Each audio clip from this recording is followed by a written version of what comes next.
If you ever want to do your own custom cables and you don't know the pinout, this is one way to find out what the pinout is. So basically I turn my multimeter to beeping mode. That means I can find out if a circuit's closed or not.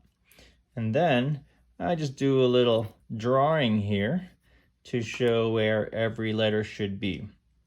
Basically, this is the reference, and then I start testing. So I'm going to begin with this top one up here, which corresponds to this pin right over here.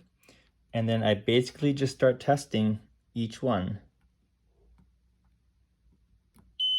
Okay, so we know that the top one on this corner is basically the third one in this top row. And the third one on the top row is C. And so now I know that this pin, which is this pin, is C.